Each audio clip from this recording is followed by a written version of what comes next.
জন্মসূত্রে নাগরিকত্ব বহাল রাখলেন যুক্তরাষ্ট্রের সুপ্রিম কোর্ট, আর এতে বড় ধরনের রাজনৈতিক ধাক্কা খেলেন মার্কিন প্রেসিডেন্ট ডোনাল্ড ট্রাম্প। একই সঙ্গে অভিবাসীদের এই রায় স্বস্তি এনে দিয়েছে। রায়ের পর জন্মসূত্রে নাগরিকত্ব বন্ধে কংগ্রেসের সাহায্য চেয়ে সোশ্যাল মিডিয়ায় পোস্ট করেছেন ট্রাম্প। সুলতানা হিমুর রিপোর্ট। মার্কিন যুক্তরাষ্ট্রের সংবিধানের ১৪তম সংশোধনীর অন্তর্ভুক্ত করা হয় জন্মসূত্রে নাগরিকত্ব, যা গৃহযুদ্ধের পর সংবিধানে অন্তর্ভুক্ত করা হয়েছিল। খুবই সীমিত কিছু ব্যতিক্রম ছাড়া যুক্তরাষ্ট্রে জন্মগ্রহণকারী যে কাউকেই নাগরিক হিসেবে গণ্য করা হয়।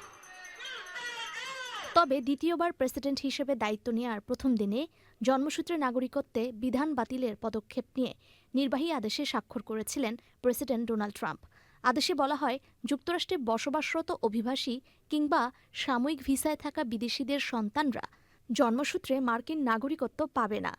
কিন্তু ট্রাম্পের ওই আদেশে গুড়ে বালি ফেলল দেশটির সুপ্রিম কোর্ট। মঙ্গলবার ৬-৩ ভোটে আদালত ট্রাম্পের আদেশটি বাতিল করে দেয়। ক্যালিফোর্নিয়ার ডেমোক্রেট সিনেটর অ্যালেক্স পাডিলা এই সিদ্ধান্তকে স্বাগত জানান। Because once you come here and you become a citizen here, immigrants have shown over the course of history that we're as American as anybody else. রায়ের পর নিজের সোশ্যাল প্ল্যাটফর্মে জন্মসূত্রে নাগরিকত্ব পাওয়ার বিষয়টিকে অন্যায্য উল্লেখ করেন ট্রাম্প। পোস্টে এই জন্মসূত্রে নাগরিকত্ব বন্ধে আইন প্রণয়নে কাজ করতে কংগ্রেসকে আহ্বান জানান ট্রাম্প। অবশ্য ট্রাম্পের জারি করা নির্বাহী আদেশ নিয়ে নিজ দলে ও দলের বাইরেও আলোচনা সমালোচনা ছিল। আদালতের এই রায় মার্কিন যুক্তরাষ্ট্রে বসবাসকারী অভিবাসীদের জন্য স্বস্তির সংবাদ। Sultana Himu, channel I. ইরানের একটি স্কুলে প্রাণঘাতী হামলার ৪ মাস পার হলেও এ ঘটনার পূর্ণাঙ্গ তদন্ত প্রতিবেদন এখনও প্রকাশ করেনি ট্রাম্প প্রশাসন। ওই হামলায় বহু শিশু শিক্ষার্থী সহ বেসামরিক মানুষ নিহত হওয়ার অভিযোগ উঠলেও এ বিষয়ে ওয়াশিংটনের আনুষ্ঠানিক অবস্থান এখনও স্পষ্ট নয়। ওই হামলার পর বিশ্বজুড়ে সমালোচনার ঝড় বয়ে যায়। নাজিব বেগের রিপোর্ট। যুদ্ধ শুরুর দিনই ইরানে ড্রোন হামলায় একটি স্কুলে ১৩ বছরের নিচে প্রায় ১২০ জন শিক্ষার্থী সহ বহু শিশু এবং অভিভাবকের মৃত্যু হয়। মার্কিন সংবাদ মাধ্যমের প্রতিবেদনে বলা হয়েছে, হামলার ১০০ দিন পেরিয়ে গেলেও পেন্টাগন তদন্ত শেষ করেনি এবং ঘটনার জন্য আনুষ্ঠানিকভাবে কোনো দায়ও স্বীকার করেনি। এতে নিহতদের স্বজন, মানবাধিকার সংগঠন এবং মার্কিন আইন প্রণেতাদের ক্ষোভ বাড়ছে। প্রতিবেদনে আরও বলা হয়, হামলায় ক্ষতিগ্রস্ত ভবনটি অতীতে একটি সামরিক স্থাপনা হিসেবে ব্যবহার হলেও পরে সেটি একটি স্কুলে রূপান্তরিত হয়। পুরনো গোয়েন্দা তথ্যের ওপর নির্ভর করে লক্ষ্য নির্ধারণের কারণেই এই মর্মান্তিক ঘটনা ঘটে। মার্কিন প্রেসিডেন্ট ডোনাল্ড ট্রাম্প সম্প্রতি জানিয়েছেন, আসলে কি ঘটেছিল তা হয়তো কখনোই নিশ্চিতভাবে জানা যাবে না। তিনি দাবি করেন, তদন্ত এখনও চলছে এবং যুক্তরাষ্ট্র ইচ্ছাকৃতভাবে কোনো স্কুলকে লক্ষ্যবস্তু করে না। ঘটনার দ্রুত এবং নিরপেক্ষ তদন্ত শেষ করে প্রতিবেদন প্রকাশ এবং দায়ীদের জবাবদিহির আওতায় আনার দাবি জানিয়েছে বিভিন্ন মানবাধিকার সংস্থা। একই সঙ্গে নিহতদের পরিবারের জন্য ক্ষতিপূরণ এবং ঘটনার পূর্ণাঙ্গ ব্যাখ্যা প্রকাশের আহ্বানও জানানো হয়েছে। নাজিব বেগ, চ্যানেল আই। নিউ ইয়র্ক সিটিতে সপ্তাহ জুড়ে তীব্র তাপপ্রবাহের আশঙ্কায় হিট ইমার্জেন্সি ঘোষণা করা হয়েছে। সিটি হলে সংবাদ সম্মেলনে মেয়র জোহরান মামদানি জানান, দাবদাহ বৃহস্পতি ও শুক্রবার তীব্র আকার ধারণ করতে পারে। এর প্রভাব শনিবার পর্যন্ত অব্যাহত থাকারও আশঙ্কা রয়েছে। আবহাওয়ার পূর্বাভাস অনুযায়ী নিউ ইয়র্ক, নিউ জার্সি ও কানেকটিকাট নিয়ে গঠিত ট্রাই স্টেট অঞ্চলের বিভিন্ন এলাকায় তাপমাত্রা ১১২ ডিগ্রি ফারেনহাইট পর্যন্ত অনুভূত হতে পারে। তাপপ্রবাহ মোকাবেলায় শহর জুড়ে মোবাইল কুলিং ভ্যান, অস্থায়ী কুলিং স্টেশন এবং সচেতনতামূলক কার্যক্রম চালু করছে সিটি প্রশাসন। জনসাধারণের সুবিধার্থে শহরের বড় সুইমিং পুলগুলোর কার্যক্রম প্রতিদিন অতিরিক্ত ১ ঘন্টা বাড়িয়ে রাত ৮টা পর্যন্ত চালু রাখার সিদ্ধান্ত নেওয়া হয়েছে। স্বাস্থ্য বিভাগ বাসিন্দাদের পর্যাপ্ত পানি পান, সরাসরি রোদে দীর্ঘ সময় অবস্থান না করা এবং শিশু, বয়স্ক ও অসুস্থ ব্যক্তিদের প্রতি বিশেষ নজর রাখার আহ্বান জানিয়েছে। As we activate a code red tomorrow, we are intensifying our street canvass and outreach efforts from noon up until 8 p.m. A total of 600 outreach workers will reach out to New Yorkers in need. আগামী ৪ জুলাই যুক্তরাষ্ট্রের স্বাধীনতা দিবস উদযাপনে Atlantic সিটিতে ব্যাপক উদ্যোগ নেওয়া হয়েছে।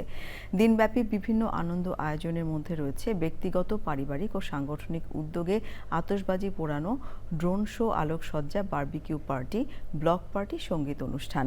আটলান্টিক সিটির পার্শ্ববর্তী শহরগুলোতে স্বাধীনতা দিবস উপলক্ষে প্যারেডের আয়োজন করা হয়েছে। স্বাধীনতার 250তম বার্ষিকী উদযাপন উৎসবে প্রবাসীদের অনেকেই সপরিবারে যোগ দেবেন।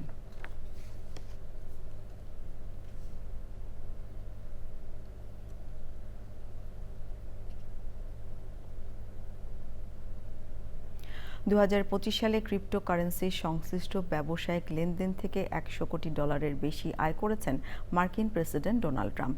মার্কিন প্রেসিডেন্টদের প্রতি বছর যে বাধ্যতামূলক বার্ষিক আর্থিক বিবরণী দিতে হয়, সেই বিবরণীতে ট্রাম্প এই তথ্য দিয়েছেন। 927 পৃষ্ঠার এই আর্থিক বিবরণীতে ট্রাম্প জানান, দায়িত্ব গ্রহণের কয়েকদিন আগে চালু করা ট্রাম্পের মিম কয়েন থেকে রয়্যালটি বাবদ $63.50 আয় হয়েছে। এছাড়া ওয়ার্ল্ড লিবার্টি ফাইন্যান্সিয়াল থেকে তার আয় হয়েছে $50 কোটি বেশি। মার্কিন ডলারের মজুদ বাড়ানোর পরিবর্তে কমানোর পরিকল্পনা করছে বহু কেন্দ্রীয় ব্যাংক। মধ্যপ্রাচ্যের যুদ্ধ, বৈশ্বিক জ্বালানি বাজারের ঊর্ধ্বগতিতে যুক্তরাষ্ট্রের ভূমিকার প্রভাবে এই সিদ্ধান্ত নিচ্ছে কেন্দ্রীয় ব্যাংকগুলো।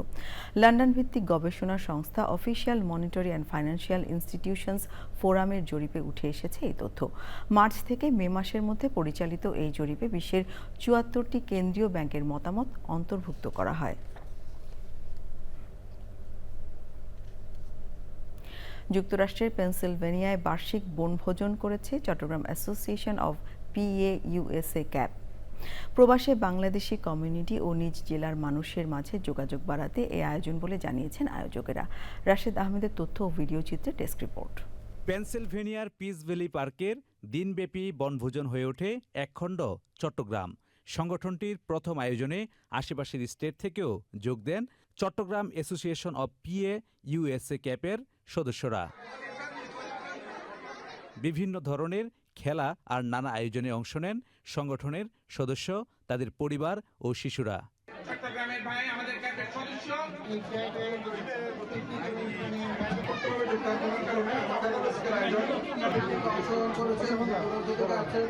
চট্টগ্রামবাসীদের মিলন মেলায় পরিণত হয় আয়োজন। সম্মাননা জানানো হয় কমিউনিটিতে অবদান রাখা বিশিষ্টজন ও পৃষ্ঠপোষকদের। যারা সবাই আমাদের সাথে উপস্থিত হয়েছেন,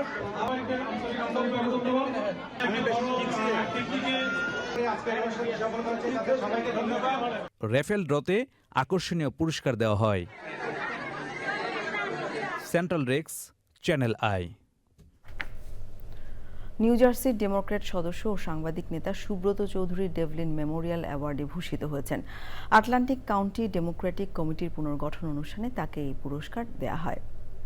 আটলান্টিক কাউন্টি ডেমোক্রেটিক কমিটির বিদায়ী চেয়ারম্যান মাইক সুলেমান ও নবনির্বাচিত চেয়ারম্যান ডক্টর ওয়ালিদ আব্দুরাবু সুব্রত চৌধুরীর হাতে এই পুরস্কার তুলে দেন। অনুষ্ঠানে আটলান্টিক কাউন্টি ডেমোক্রেটিক পার্টির নেতা, সদস্য, আগামী নির্বাচনে প্রতিদ্বন্দ্বিতাকারী দলের কংগ্রেসম্যান সহ অন্যান্য প্রার্থী ও বিভিন্ন কমিউনিটির নেতারা ছিলেন।